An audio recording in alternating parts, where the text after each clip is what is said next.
नमस्कार आदाब दोस्तों। तो चलिए आज फिर हम आप लोगों के लिए लाए देश और दुनिया की तमाम ताजा बड़ी खबरें, ब्रेकिंग न्यूज हेडलाइंस, एक एक करके तमाम बड़ी खबरें आपके सामने रखेंगे। सबसे पहली और बड़ी खबर में आपको बताएंगे पश्चिम बंगाल के अंदर बीजेपी को लगा बहुत बड़ा झटका। एक और दिग्गज नेता और बीजेपी के सांसद ने पार्टी छोड़ दी है। किस नेता ने पार्टी छोड़ी है, इसका जो है नाम और तस्वीर आगे हम आपको दिखाएंगे, इसका कारण भी बताएंगे। साथ ही साथ अगली बड़ी खबर में आपको बताएंगे दोस्तों कि चंडीगढ़ में भी बीजेपी को एक और बड़ा झटका लगा है, जहां पर मेयर चुनाव में धांधली करके बीजेपी ने जिस तरीके से चुनाव जीता था, उसके बाद जो है 2 से ज्यादा आम आदमी पार्टी की पार्षदों को पार्टी में शामिल कर लिया था। लेकिन कल उन तमाम आम आदमी पार्टी की पार्षदों ने फिर अपनी ही पार्टी में यानी आम आदमी पार्टी में वापसी कर दी है, जिन्होंने पार्टी छोड़कर बीजेपी ज्वाइन की थी। आगे इनके बारे में भी कुछ अपडेट देंगे। साथ ही साथ अगली बड़ी खबर में आपको बताएंगे दोस्तों कि भारत के अंदर बिल्डोजर प्रथा के बीच 5 लाख से ज्यादा लोगों को घर से बेघर कर दिया गया है। इसको लेकर एक नई रिपोर्ट आई है जो चौंकाने वाली। आगे इस रिपोर्ट को भी दिखाएंगे। साथ ही साथ अगली बड़ी खबर में आपको बताएंगे दोस्तों कि लोकसभा चुनाव 2024 से पहले एक और चुनाव आयुक्त अरुण गोयल ने अपने पद से इस्तीफा दे दिया है, जिसके बाद फिर एक बार मोदी सरकार पर सवाल खड़े होने लगे हैं। किस तरीके से, इसकी भी जानकारी आगे आपको देंगे। साथ ही साथ अगली बड़ी खबर में आपको बताएंगे दोस्तों गुजरात के मोरबी में एक और बहुत बड़े हादसे की खबर आ रही है, जहां पर एक निर्माणाधीन मेडिकल कॉलेज का हिस्सा गिर गया है। आगे इसकी भी कुछ जानकारी आपके सामने रखेंगे। साथ ही साथ अगली बड़ी खबर में आपको बताएंगे दोस्तों कि दिल्ली के इंद्रलोक जो है इलाके में जिस तरीके से जुमे की नमाज को लेकर के एक पुलिसकर्मी ने नमाजियों के साथ बदसलूकी की थी, इस मामले में अब असदुद्दीन ओवैसी का एक बड़ा बयान आया है। ओवैसी ने क्या कहा, इनके बयान को भी सुनाएंगे। साथ ही साथ अगली बड़ी खबर में आपको बताएंगे दोस्तों कि गाजा के अंदर इजराइल और हमास के बीच चल रहे मुकाबले को लेकर के एक और दुखद खबर सामने आ रही है। गाजा में जब राहत सामग्री ऊपर से यानी प्लेन से ड्रॉप की जा रही है, तो उसमें अब तक 5 फलस्तीनियों की जो है की खबर आ रही है। इसके कुछ आंकड़े और इसकी कुछ और जानकारी आपके सामने रखेंगे। उससे पहले अगर आप भी चाहते हैं दोस्तों कि हमारे देश के अंदर जिस तरीके से लोकसभा चुनाव 2024 की तैयारियां हो रही हैं, ये चुनाव निष्पक्ष तरीके से होने चाहिए, तो कमेंट सेक्शन में अपना फीडबैक जरूर दीजिए। और ईवीएम के बारे में आपका क्या ख्याल है, इस पर कमेंट में अपनी राय जरूर रखिए। बात करेंगे पहली और बड़ी खबर की। जैसा कि आप जानते हैं, लोकसभा चुनाव 2024 से पहले तमाम पार्टियां जोड़ तोड़ की राजनीति भी अब शुरू कर चुकी हैं। लेकिन इसी बीच भारतीय जनता पार्टी यानी बीजेपी को एक और बड़ा झटका लगा है। मैं आपको खबर दिखा रहा हूं, आप देख सकते हैं। प्रधानमंत्री नरेंद्र मोदी, आप सब जानते होंगे कि जो है पश्चिम बंगाल दौरे पर थे और उन्होंने 9 मार्च को अपनी एक रैली को संबोधित किया और इसमें ममता बनर्जी सरकार पर तमाम आरोप लगाए। लेकिन दोस्तों मोदी जी का ये आरोप काम नहीं आया है। खबर ये आ रही है कि झाड़ग्राम से सांसद जो बीजेपी के हैं कुणाल हेम्ब्रम ने पार्टी छोड़ दी है। शुक्रवार रात उन्होंने भाजपा प्रदेश अध्यक्ष सुकांत मजूमदार को पत्र लिखकर अपने इस्तीफे की जानकारी दी है।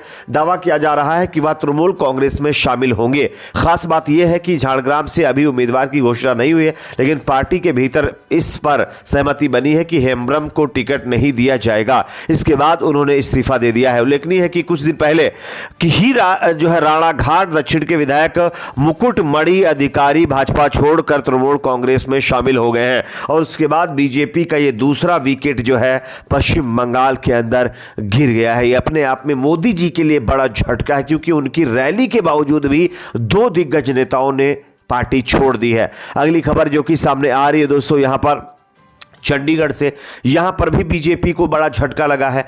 आम आदमी पार्टी को छोड़कर जो 2 से ज्यादा पार्षद बीजेपी में शामिल हुए थे, उन्होंने फिर एक बार घर वापसी कर दी है और अब आम आदमी पार्टी में वापस आ गए। मैं आपको खबर दिखा रहा हूं, देख सकते हैं। चंडीगढ़ में आम आदमी पार्टी से बीजेपी में गई 2 पार्षदों की घर वापसी। पार्षद पूनम और नेहा फिर से हुई आप में शामिल और इन्होंने कहा है कि वो जो है एक तरीके से घर वापसी कर रही है। पार्टी ने उनको जो है फिर से सम्मान दिया है, इसलिए वो पार्टी में शामिल हो रही हैं। आप सब जानते होंगे कि चंडीगढ़ के अंदर मेयर चुनाव में धांधली के बाद बीजेपी ने इन दोनों पार्षदों को तोड़कर अपनी पार्टी में शामिल किया था, इसलिए कि शायद उनको आने वाले जो है दिनों में जब फिर से मेयर चुनाव में जो है वोटिंग होगी तब ये वोट काम आएंगे। लेकिन सुप्रीम कोर्ट ने इन तमाम चीज़ों को खारिज करते हुए आम आदमी पार्टी के पक्ष में जो है फैसला सुनाया और आम आदमी पार्टी का यहाँ पर मेयर बना दिया। उसके बाद अब ये पार्षद जो आम आदमी पार्टी को छोड़कर गई थी, उन्होंने फिर से वापसी कर दी है और बीजेपी को इन्होंने छोड़ दिया है। अगली खबर की बात करेंगे जो कि सामने आ रही है दोस्तों। देश में बिल्डोजर प्रथा को लेकर के 5 लाख से ज़्यादा लोगों को घर से बेघर कर दिया गया है। सबसे अफसोस वाली बात तो यह है कि इन लोगों को घर से बेघर करने के बाद इनको कहीं भी रीसेटलमेंट नहीं किया गया, यानी इनको घर नहीं दिया गया है। मैं आपको एक रिपोर्ट दिखाना चाहता हूं, देखिए, उसके बाद इसकी चर्चा करेंगे।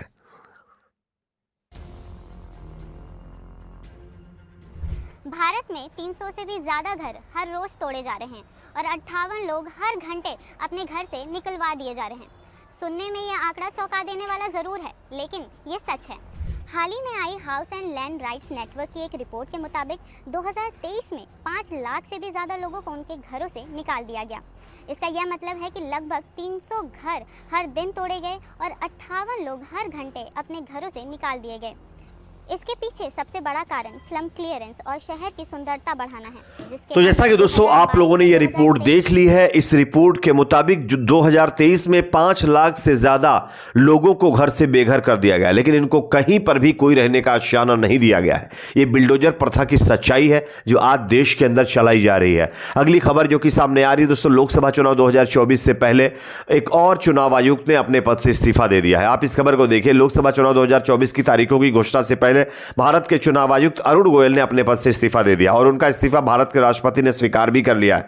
अरुण गोयल मुख्य चुनाव आयुक्त यानी सीईसी बनने की कतार में थे, लेकिन क्योंकि मौजूदा राजीव कुमार फरवरी 2025 में सेवानिवृत्त होने वाले हैं, कानून मंत्रालय द्वारा शनिवार को जारी गजट अधिसूचना में कहा गया है कि मुख्य चुनाव आयुक्त और अन्य चुनाव आयुक्त सेवा की शर्तें और कार्यालय की अवधि अधिनियम 2023 की धारा 11 खंड 1 के अनुसार में राष्ट्रपति अरुण गोयल चुनाव द्वारा दिए गए इस्तीफे को स्वीकार कर लिया है।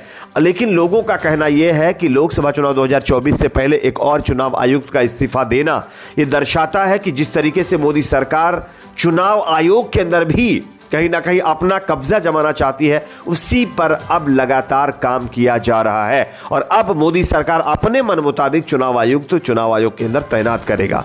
अगली खबर जो कि सामने आ रही है दोस्तों, यहां पर गुजरात के मोरबी से, जहां पर एक और बड़ा हादसा देखने को मिला है। कुछ दिन पहले, कुछ सालों पहले आप लोग जानते होंगे, मोरबी में एक पुल गिर गया था जिसमें कई लोग खत्म हो गए थे, लेकिन उसके बावजूद भी लोगों ने सबक नहीं सीखा है और सरकार लापरवाही दिखा रही है। मोरबी में निर्माणाधीन मेडिकल कॉलेज का हिस्सा गिरा है। हालांकि बचाव अभियान जारी है, लेकिन कई लोग इसमें दब गए हैं, ऐसी जानकारी भी सामने आ रही। खैर, खबर गुजरात की, इसलिए मेन स्ट्रीमिंग मीडिया में इसकी कोई चर्चा नहीं की जा रही। अगली खबर जो कि सामने आ रही है दोस्तों, दिल्ली के अंदर इंद्रलोक इलाके में जिस तरीके से जुमे की नमाज पढ़ने पर नमाजियों के साथ बदसलूकी की गई, उस पर अब असदुद्दीन ओवैसी का बड़ा बयान आया है। मैं आपको खबर दिखा रहा हूं, आप देख सकते हैं। एमआईएम के अध्यक्ष असदुद्दीन ओवैसी ने कहा है कि दिल्ली के इंद्रलोक में रोड पर लोग नमाज पढ़ रहे थे, ये कोई नई बात नहीं है, बल्कि जुमे के दिन ऐसा होता है। एक पुलिसकर्मी आकर नमाजियों को लात मार, यह वीडियो देखकर साफ हो गया कि पुलिसकर्मी के मन में कितनी नफरत भरी है। मैं पीएम मोदी से पूछना चाहूंगा कि नमाजियों को लात मारने वाले पुलिसकर्मी का ताल्लुक किस परिवार से है। इसे लेकर ओवैसी ने एक्स पर पोस्ट करके कहा कि सस्पेंड पुलिस वाले के पास इतनी हिम्मत इसलिए आई क्योंकि समाज के एक बड़े हिस्से में अब मुसलमानों के साथ ऐसा सलूक करना गर्व की बात हो चुकी है। पुलिस वाले की जो है गुलपोशी होगी और शायद उसे बीजेपी वाले अपना उम्मीदवार भी बना देंगे। बात करेंगे अगली खबर की जो कि सामने आ रही है दोस्तों, गाजा से। गाजा में अब ह्यूमैनिटेरियन एड जिस तरीके से बाय एयर ड्रॉप की जा रही है, इसमें 5 फलस्तीनियों के खत्म होने की खबर आ रही है। खैर, इस पर आपकी क्या राय है, कमेंट सेक्शन में जरूर बताइए। वीडियो को लाइक शेयर, चैनल को सब्सक्राइब जरूर करें।